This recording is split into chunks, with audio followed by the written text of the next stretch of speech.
Hello friends, good evening. कैसे हैं आप लोग। प्रीवियस लेक्चर में हमने बात की थी मुगल साम्राज्य के पतन की और उत्तरकालीन जितने मुगल सम्राट थे उनकी। आज बात करेंगे हम उन नवीन राज्यों के उद्भव की जो क्या है मुगल साम्राज्य के पतन के दौरान क्या है अपने अपने क्षेत्र में स्वतंत्र राज्य स्थापित कर लिया गया उनके सूबेदारों द्वारा।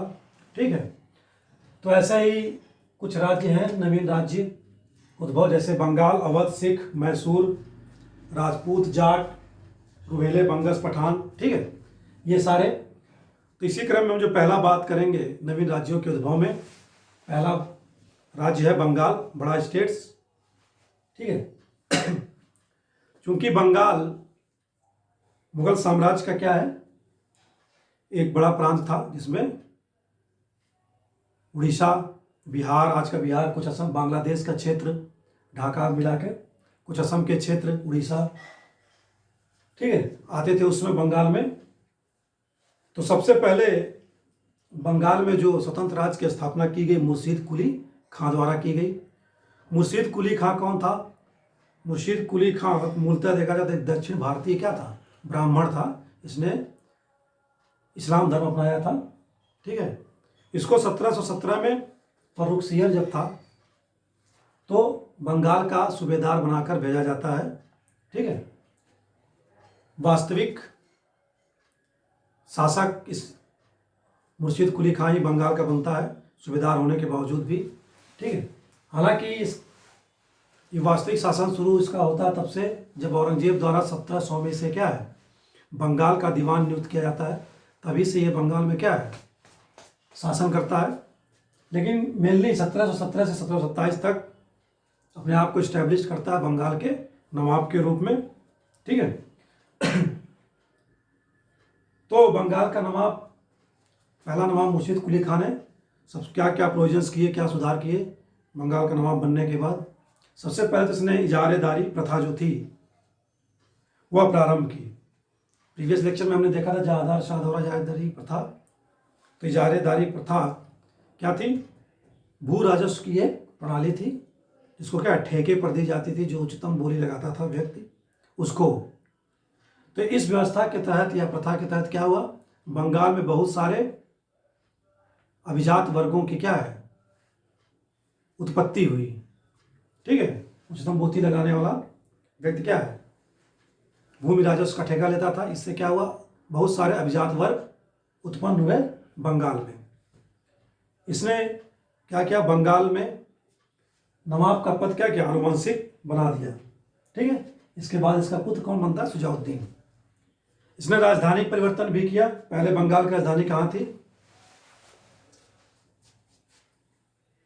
पहले जो राजधानी थी वह ढाका थी। अभी हम बात कर रहे थे बंगाल में कौन कौन से प्रदेश थे। इसने ढाका से कहाँ किया, मुर्शिदाबाद।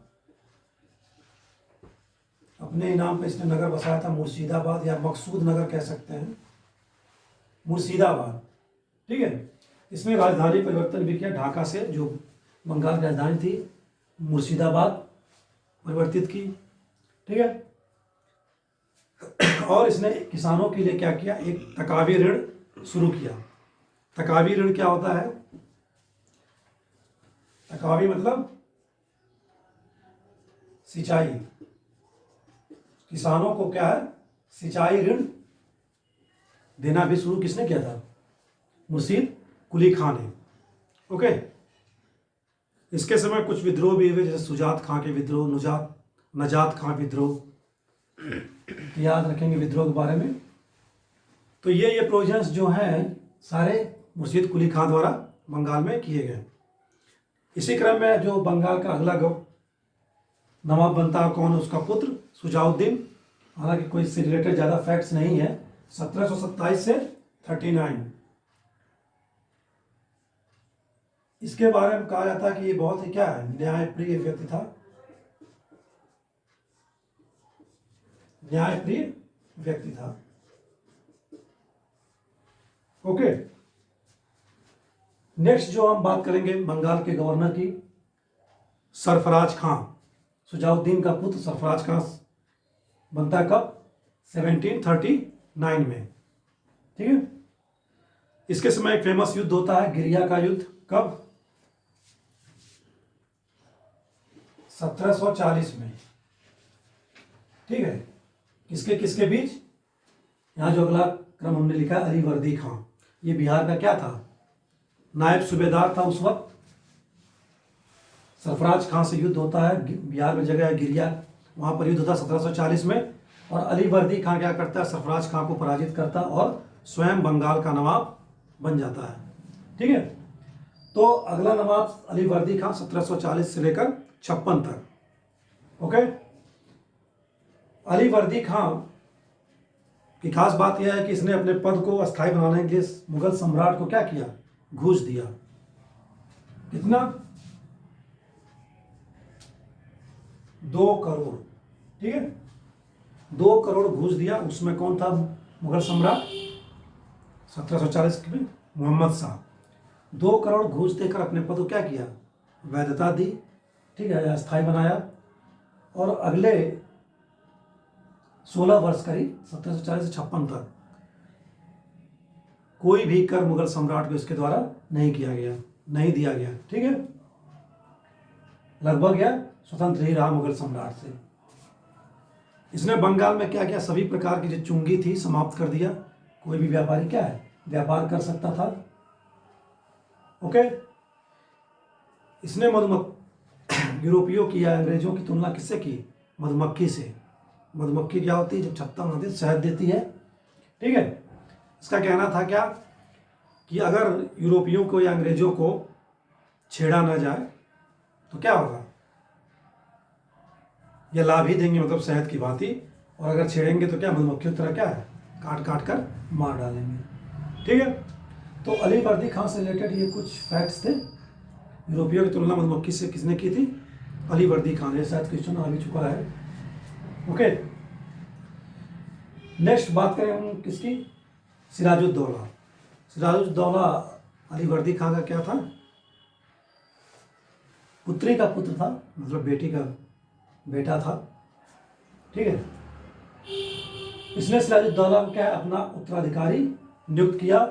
1756-57 में सिराजुद्दौला रहता है 2 साल करीब, ठीक है। इसके द्वारा भी एक युद्ध लड़ा जाता है, फिर नवाब बना जाता है। इसके नवाब पद को चैलेंज कौन करता है? इसकी मौसी का लड़का शौकत जंग, ठीक है। क्योंकि अली वर्दी खां की क्या थी? 3 पुत्रियां थी। ये युद्ध कब होता है? 1756 में।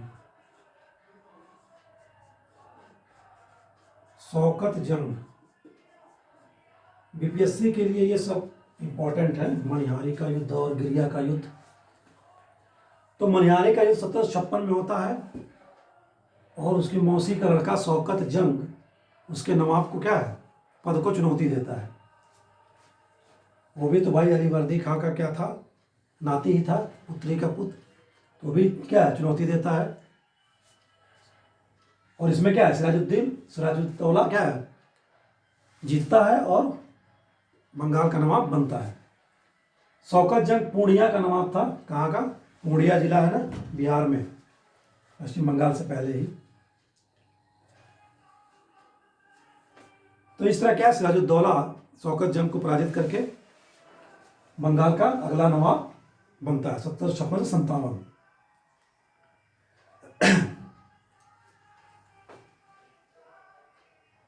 अलीनगर की संधि। तो जो अगली घटना है सिराजुद्दौला से रिलेटेड, क्या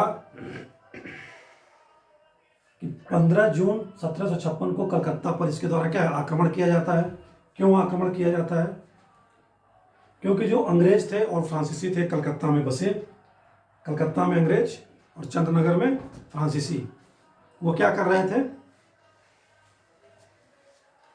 अपने अपने क्षेत्रों का दुर्गीकरण कर रहे थे। दुर्गीकरण करने से मतलब क्या है? किलाबंदी, यानी सैनिक रखना, सैनिकों से उसको घेराव करना। किलाबंदी मतलब यही होता है। 1756 का समय वही है जो हमने पिछले चैप्टर में पढ़ा था। फ्रांसीसी जब आए थे यूरोप में, सप्तवर्षीय युद्ध होता है 1756 से 63। तो इस लिहाज से दोनों क्या है? अपने अपने क्षेत्रों के क्या है? किलाबंदी करते हैं, ठीक है। क्योंकि यूरोप में जब युद्ध होता था तो ये भी क्या है? आपस में लड़ने लगते थे। तो सिराज द्वारा क्या है? मनाही की जाती है दुर्गीकृत करने से, तो फ्रांसीसी मान जाते हैं, लेकिन क्या है, अंग्रेज नहीं मानते। इसलिए कलकत्ता पर क्या है, 15 जून 1756 को सिराजुद्दौला द्वारा आक्रमण किया जाता है। ओके, और इसके बाद अंग्रेज कहाँ है, भाग जाते हैं, कहाँ, कलकत्ता छोड़कर, कहाँ, फुल्टा द्वीप, जो गंजाम जिला उड़ीसा में है। ठीक है, और यहीं पर घटित होती है कौन सी घटना, इसको मतलब ब्लैक होल की घटना 20 जून 1756 को। ठीक है, कलकत्ता में जो फोर्ट था इनका, उसी में ये घटना होती है। फोर्ट विलियम में एक कोठरी होती है, सिराज द्वारा क्या किया जाता है, 146 अंग्रेज बंदियों को, अधिकारियों, क्या है, फोर्ट विलियम की एक कोठरी में क्या है, 146 बंद किया जाता है। ठीक है, हालांकि बहुत छोटी सी कोठरी होती है, ऐसा कहना है इतिहासकारों का, यानी 18 फुट लंबा और 14 फुट चौड़ा और 10 इंच चौड़ा। ठीक है, इसमें मैक्सिमम लोग क्या है, दम घुटने की वजह से मारे जाते हैं, 23 लोग ही बचते हैं, मैक्सिमम 23 लोग। उसमें जो हॉलवेल है, जो क्या है, आगे बंगाल का अस्थायी गवर्नर बनेगा, उसने इस घटना का क्या है, उल्लेख किया। तो ब्लैक होल घटना का उल्लेख किसने किया, हॉलवेल ने, J.Z. हॉलवेल। ये भी क्वेश्चन आया हुआ है यूपीपीसीएस में। ठीक है, हालांकि जो तत्कालीन इतिहासकार हैं गुलाम हुसैन, उन्होंने अपनी पुस्तक सियारुल मुतखैरिन में इस घटना का क्या है, ब्लैक होल घटना का कोई भी उल्लेख नहीं किया है।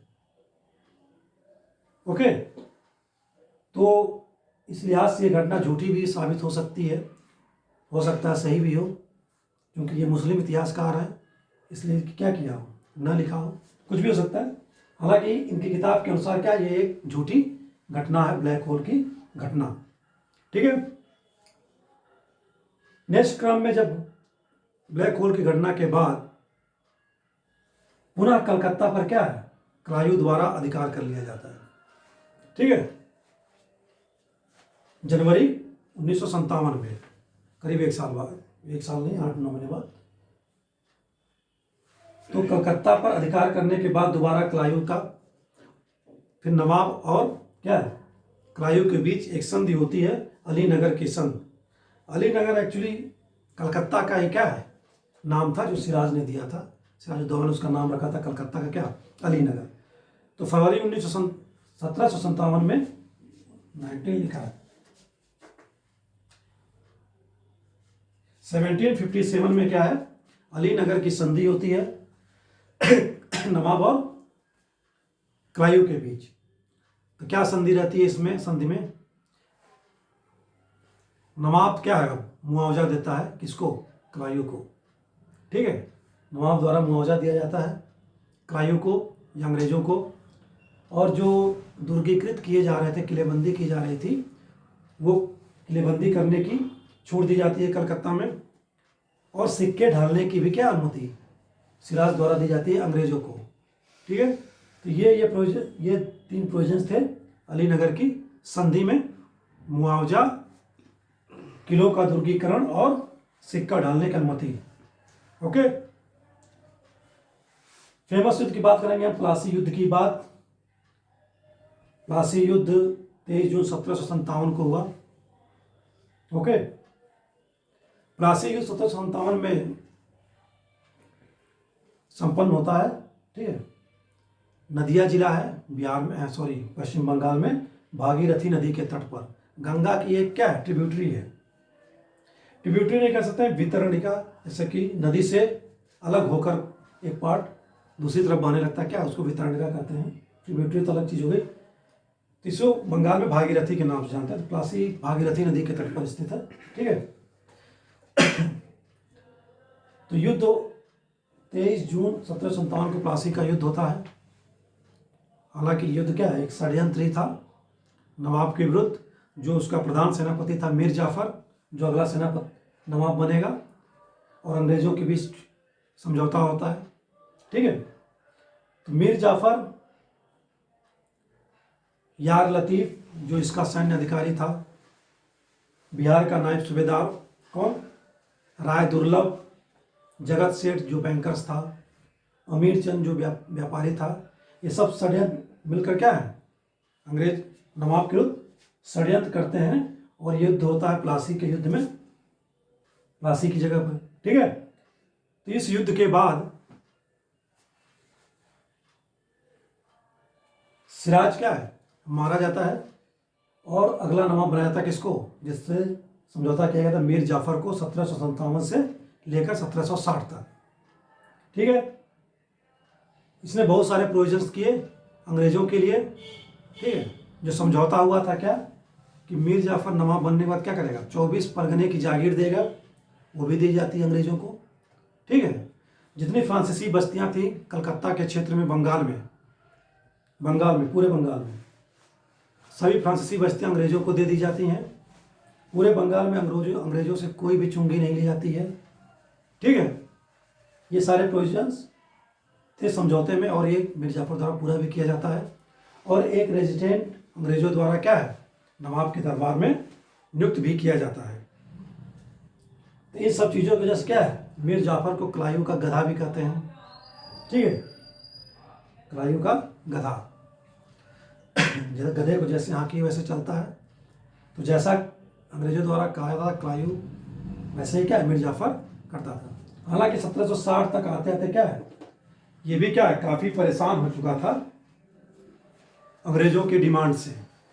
ओके, तो नेक्स्ट जो समझौता किया जाता है मीर जाफर के दमादी था ना मीर कासिम, 1760 में इससे भी समझौता होता है। ओके, समझौता होने के बाद मीर जाफर क्या है, स्वयं ही नवाब पद त्याग देता है और पेंशन पे चला जाता है रहने कलकत्ता में ही या बिहार में। ठीक है, फिर मीर जाफर क्या 1760 में से लेकर 63 तक, हालांकि बक्सर युद्ध यही करता है, लेकिन ये बक्सर युद्ध के समय क्या है, यह बंगाल का नवाब नहीं है, दोबारा आएगा मीर जाफर, बात करेंगे इसकी। तो मीर जाफर 1760 से 63 तक रहता है। ठीक है, इसने जो परिवर्तन किए हैं, अभी कई सुधार करता है बंगाल में। सबसे पहले परिवर्तन इसने क्या किया, इसने भी राजधानी परिवर्तन की, जैसे मुर्शीद कुली खान ने की थी। तो पहले तो ढाका से मुर्शिदाबाद आई, अब कहाँ जाएगी, बंगाल की राजधानी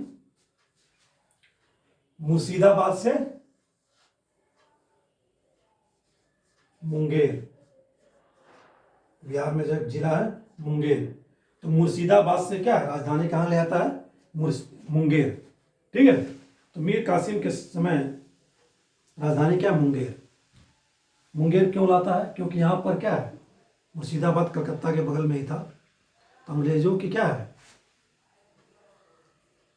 हस्तक्षेप बहुत ज़्यादा रहता था, इसलिए इसने राजधानी अपना कलकत्ता से दूर कहाँ ले गया, मुंगेर।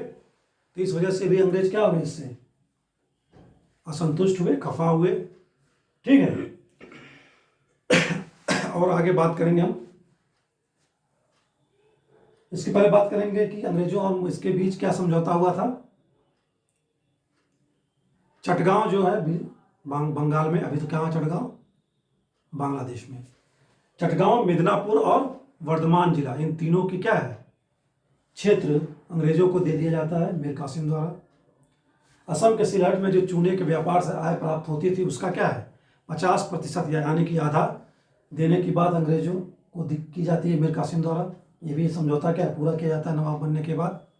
ठीक है, और दक्षिण के जितने भी अभियान थे उसमें क्या है नवाब द्वारा सहयोग किया जाता है, और कंपनी को पूरे बंगाल में क्या है छूट दी जाती है व्यापारी, और कंपनी द्वारा क्या कहता है कि आंतरिक मामलों में हस्तक्षेप नहीं किया जाएगा नवाब के। ठीक है, ये सारे समझौते किए गए थे मीर कासिम से और अंग्रेजों द्वारा। ठीक है, कुछ सुधार भी किया था मीर कासिम ने बंगाल में। क्या सुधार किया था, इसने सेना का गठन किया यूरोपीय पद्धति पर। ठीक है, जैसे इसने अर्मीनिया से तीरंदाज मंगवाए, तो अर्मीनिया से तीरंदाज किसने मंगवाया था, बंगाल नवाब मीर कासिम ने। ओके, और जो राजधानी बनाई मुंगेर, इसने यहाँ पर कारखाना स्थापित किया, कौन सा, तोप के गोले बनाने का और तोड़दार बंदूक, जो बीच में से तोड़ कर बंदूक आज भी आती है, 2 नाली 1 नाली। ठीक है, तो तो तोड़दार बंदूक और तोप के गोले के फैक्ट्री क्या है, इसने राजधानी मुंगेर में स्थापित की। सुधार करने का प्रयास किया बंगाल में। ओके, सेना का इसने आधुनिकीकरण किया और इसके लिए इसने जर्मन व्यक्ति को रखा था, फेमस नाम है उसका क्या, वाल्टर रीड, या उसको समरू भी कहते हैं, समरू। ओके, सेना का आधुनिकीकरण करने के लिए उसने रखा था। और 1763 में क्या किया, जो व्यापारिक एकाधिकार अंग्रेजों के पास थे, समस्त आंतरिक व्यापार का क्या किया, मुक्त कर दिया। किसी को भी अब देने की आवश्यकता नहीं है। ऐसी स्थिति में क्या है, अंग्रेज अब सभी व्यापारियों के समतुल्य हो गए, बराबर हो गए। ये भी बात क्या अंग्रेजों को हजम नहीं हुई। ठीक है। और सुधार किए गए, जो अधिकारियों द्वारा जो पैसा बचत किया जाता था, सेविंग की जाती थी, उस पर इसने एक कर लगाया, खिजरी जमा कर। तो खिजरी जमा कर क्या था, मीर कासिम के समय इसके अधिकारियों द्वारा जो बचत की जाती थी, सेविंग की जाती थी, उस पर टैक्स था, सेविंग्स पर भी टैक्स लिया इसने। ओके, बंगाल की स्थिति सुधारने के लिए एक नया कर लगाया इसने, अबवाब, नया कर अबवाब। अबवाब क्या था, जितने भी पुराने कर थे उस पर भी क्या लिया, 3/32 भाग उसका भी लेना, अतिरिक्त लेना स्वीकार किया इसने अबवाब के थ्रू। ओके, तो ये हो गए सारे पॉइंट्स इसके सुधार से रिलेटेड, बंगाल में सुधारने का प्रयास किया। अब बात करेंगे हम इसके समय जो होती है बक्सर युद्ध, कब होता है, 22 अक्टूबर 1764 में। तो बक्सर युद्ध की पृष्ठभूमि क्या रही, अभी हमने देखा कई चीजें, राजधानी परिवर्तन, मुक्त व्यापार कर, ठीक है, कारखाना स्थापित कर रहा था ये, बंदूक इससे असंतुष्ट थे। जो मेनली तात्कालिक कारण था वो क्या था, कलकत्ता को 1764 में क्या है, कलकत्ता नहीं पटना, ठीक है, जो पटना में व्यापारिक कंपनी थी अंग्रेजों की, व्यापारिक कोठी, उसका प्रमुख कौन था, एलिस। ठीक है, तो एलिस द्वारा क्या किया जाता, पटना पे कब्जा कर लिया जाता है। व्यापारिक कंपनी, व्यापारिक कोठी जो थी कंपनी की, उसका प्रमुख एलिस था, वह क्या करता है, पटना पर कब्जा करता है। ये बात मीर कासिम को क्या है, अच्छी नहीं लगती है। फिर वह क्या है, पटना पर आक्रमण करके क्या है, एलिस को पराजित करता है और पटना पर अधिकार करता है और कुछ अंग्रेज अधिकारियों को बंदी बना लेता है। ठीक है, यहां तक तो ठीक था, लेकिन जब हमने बात की कि सेना के आधुनिकीकरण के लिए उसने जर्मनी के व्यक्ति समरू को रखा था, समरू के सुझाव पर क्या करता है, मीर कासिम द्वारा जितने अंग्रेज अधिकारी बंदी बनाए गए थे उनकी हत्या कर दी जाती है। ठीक है, तो यही क्या है, तात्कालिक कारण बना पटना पर कब्जा का, एलिस पर और अंग्रेज अधिकारियों की हत्या का, बक्सर युद्ध का। ठीक है, तो बक्सर युद्ध होता तो 1764 में है, लेकिन ये 63 तक है। जुलाई 63 में क्या है, यह अंग्रेजों इसके विरुद्ध युद्ध हो, अंग्रेज इसके विरुद्ध क्या है, कार्रवाई शुरू करते थे। बंगाल छोड़कर 63 में ही, जुलाई 63 में ही भाग जाता है, कहाँ, अवध। ठीक है, अवध पहुंचता है। अवध का नाम कौन था बक्सर युद्ध के समय, या उस वक्त, शुजाउद्दौला, शुजाउद्दौला। ठीक है, और हमने बात की थी क्या, जब बात उत्तरकालीन मुगल सम्राट की, तो शाह आलम द्वितीय, ठीक है, उस वक्त कहाँ था, अवध में था, दोनों अवध में ही थे। ठीक है, तो तीनों के मध्य क्या होता है, समझौता होता है, सैन्य समझौता। फिर क्या है, बक्सर की युद्ध शुरू होता है। बक्सर कहाँ है, बक्सर कहाँ है, एनी आइडिया, बिहार, यूपी में, बलिया में। हालांकि बॉर्डर पे है, इसके लिए भी चलता रहता है कि ये गांव बिहार में है या यूपी में, फिलहाल तो यूपी में है। ठीक है, तो बक्सर युद्ध होता है 22 अक्टूबर 1764 में। ठीक है, किनके बीच? शुजाउद्दौला, कौन है? अवध नवाब शाह आलम, ठीक है, प्लस मीर कासिम वर्सेस अंग्रेज में कौन है सेनापति? कौन था अंग्रेजों का सेनापति? Hector Munro. हेक्टर मुनरो द्वारा इन तीनों की सेना क्या है? पराजित किया जाता है। ओके, ठीक है। अब यहां शुरू होगी इलाहाबाद की संधि शुजाउद्दौला से भी और शाह आलम से भी। इससे कोई संधि नहीं, कुछ था ही नहीं इसके पास। ये भाग जाता है कहाँ? दिल्ली, और दिल्ली में ही 1777 में इसकी मृत्यु हो जाती है। तो इसका चैप्टर क्लोज हो जाता है। फिर शुजाउद्दौला और शाह आलम के बीच क्या संधि होगी, ठीक है। तो मीर कासिम जब 1763 में चला जाता है तो उसके बाद क्या है? मीर जाफर को बनाया गया था अंग्रेजों द्वारा 1763 से 65, ठीक है। इसी बीच क्लाइव क्या है? वापस लौट के आता है 1765 में इंग्लैंड से। 1760 में वो इंग्लैंड चला गया था। फिर 1760 में क्या है? क्लाइव लौट के आता है। हालांकि बक्सर युद्ध के समय गवर्नर था वेल्सिटार्ट, लेकिन लौट के आने 1765 में क्लाइव क्या सबसे संधि करता है, ठीक है, शुजाउद्दौला और शाह आलम से। तो इलाहाबाद की पहली संधि किसके साथ की जाती है? 12 अगस्त 1765 को शाह आलम प्लस क्लाइव दोबारा गवर्नर बन के आता है 1765 से 67, ठीक है। तो क्या प्रोविजंस किए गए इलाहाबाद की पहली संधि 12 अगस्त 1765 में? सबसे पहले तो जो बड़े प्रांत थे बीओबी, याद रखें बीओबी, यानी बिहार, उड़ीसा और बंगाल की जागीरदारी क्या है? अंग्रेजों को दी जाती है। ओके। और कड़ा व इलाहाबाद का क्षेत्र जो है क्या है? सम्राट को दिया जाता है, यानी शाह आलम को दिया जाता है। इसका मतलब वो मुगल साम्राज्य में नहीं था, किसके में था? अवध में था। तो कड़ा और इलाहाबाद का जो क्षेत्र है वो अवध में था। कड़ा और इलाहाबाद का क्षेत्र शाह आलम को दिया जाता है, ठीक है। और शाह आलम को वार्षिक पेंशन भी दी जाती है, कितना? 26 लाख रुपए। और निजामत व्यय के लिए उसे 53 लाख दिया जाता है। निजामत क्या होती है?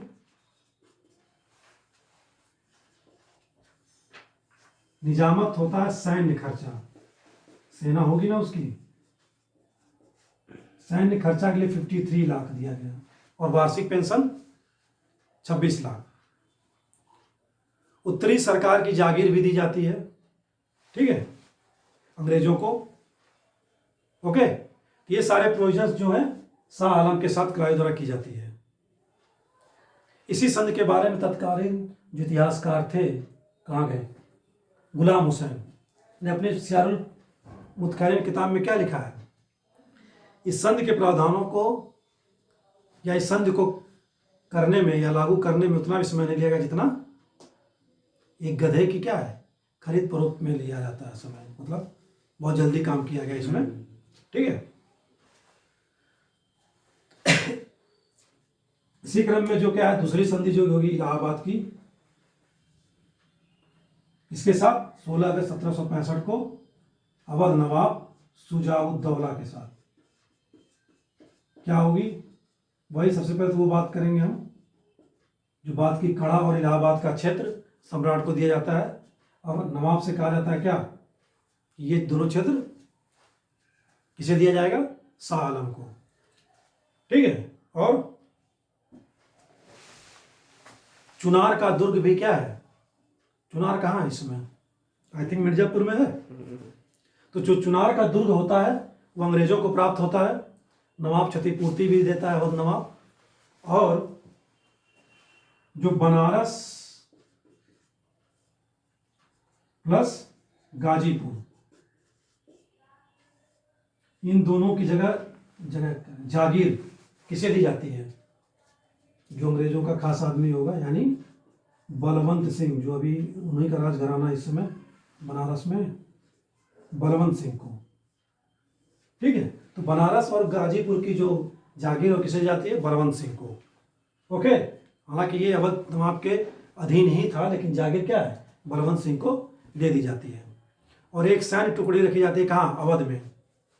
ओके, अवध क्या था? बफर स्टेट अंग्रेजों के लिए कहा जाता, भी आगे देखेंगे हम। मराठों से सुरक्षा करता था नीचे से, ऊपर से अन्य आक्रमण की। तो बफर स्टेट था। एक सैन्य टुकड़ी रखी जाती है अवध में, अवध की सुरक्षा के लिए, और जिसका सारा खर्चा कौन देता था? वेतन भत्ते सारे अवध नवाब को ही देना था। मतलब दूसरे के पैसे पर अपनी सेना क्या है? अवध में रखी गई। तो ये सारे प्रोविजंस किए गए इलाहाबाद की पहली संध और इलाहाबाद की दूसरी संध के थ्रू। नेक्स्ट बात करेंगे आप किसकी? 1765 में जब मृत्यु हो जाती है मीर जाफर की, तो उसके अल्पवयस्क पुत्र नजमुद्दौला को क्या है? क्लाइव द्वारा नवाब बनाया जाता है। अल्पवयस्क है, छोटा है। ठीक है, इलाहाबाद की संधि पर हस्ताक्षर यही करता है, क्योंकि क्या है? मृत्यु हो चुकी थी मीर जाफर की। तो इलाहाबाद की संधि पर बंगाल के किस नवाब ने हस्ताक्षर की थी? तो मीर जाफर नहीं, किसने? पुत्र नजमुद्दौला ने। इस फैक्ट को याद रखेंगे। ओके, और इस समय सारी पावर्स किसके पास रहती है? अंग्रेजों के पास, सारी की सारी। ये तो सिर्फ पपेट था। ठीक है, नेक्स्ट जो हम बात करेंगे किसकी? अंतिम नवाब कौन है इसका? बंगाल का मंसूर अली खान, बंगाल का अंतिम नवाब। ठीक है, 1880 में।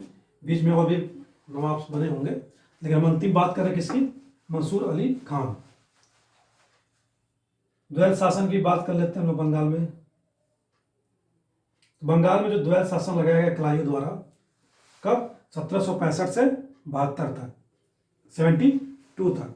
ठीक है, द्वैध शासन का मतलब यह हुआ क्या? कि प्रशासनिक, ठीक है, और जो प्रशासन से संबंधित जो मामले हैं और जो लाइबिलिटी, जो उत्तरदायित्व हैं उनके, वह अलग अलग कर दिया जाता है। ठीक है, द्वैध शासन में मतलब उत्तरदायित्व, जैसे निजामत, जिसको जो हमने बात की सैन्य खर्चे की या सेना रखने की, निजामत ये अंग्रेजों ने अपने पास रखी, प्लस विदेशी मामला भी अपने पास रखा, विदेशी मामले भी। ठीक है, लेकिन क्या नहीं रखा अपने पास? दीवानी मामला, यानी राजस्व वसूलने का मामला, क्योंकि कंपनी अभी क्या है?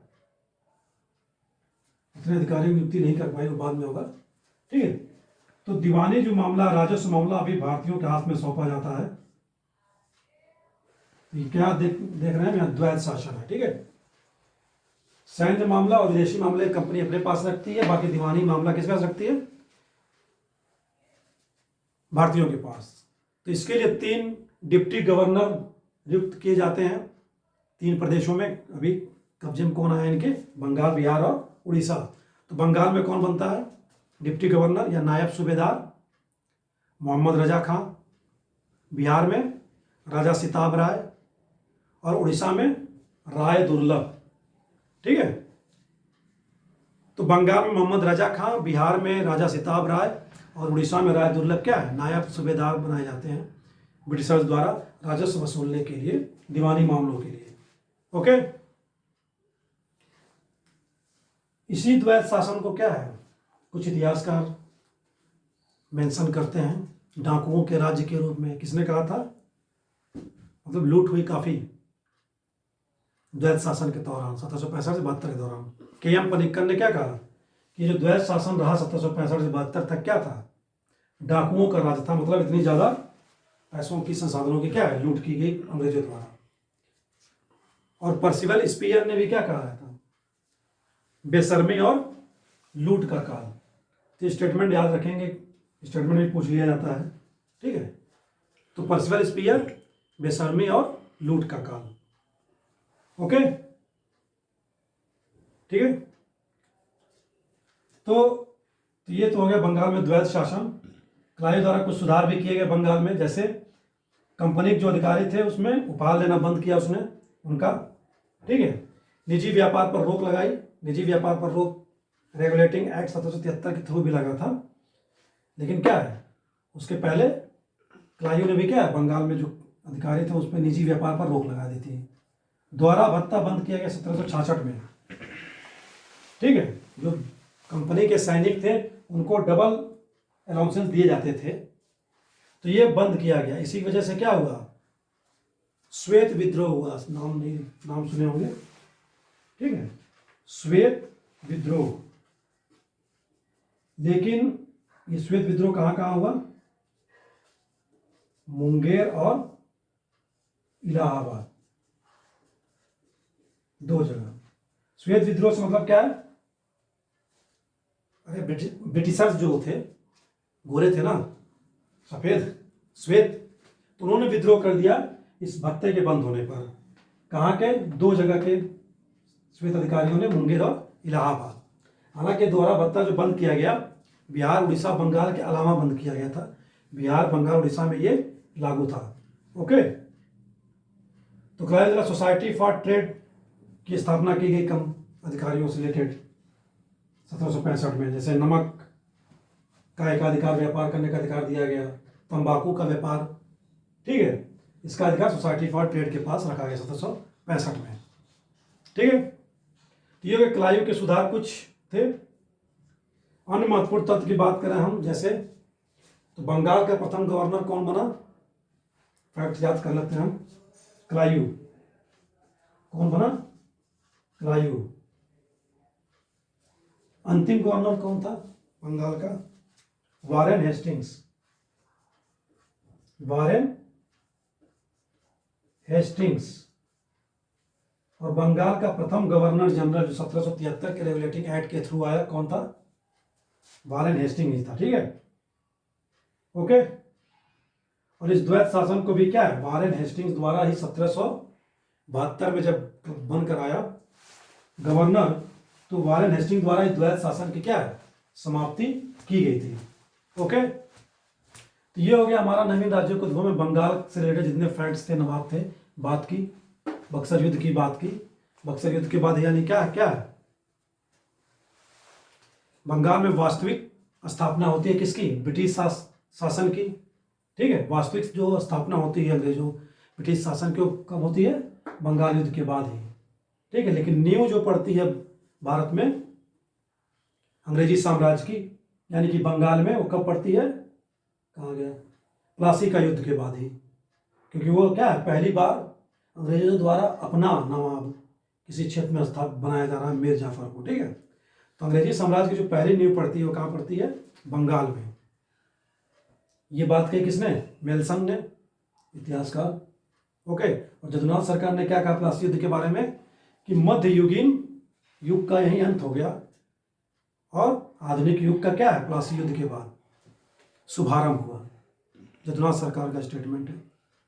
ये दो स्टेटमेंट प्लासी युद्ध से रिलेटेड थे। तो ये सारे प्रोविजंस हो गए हमारे नवीन राज्यों का वतपा और बंगाल से रिलेटेड।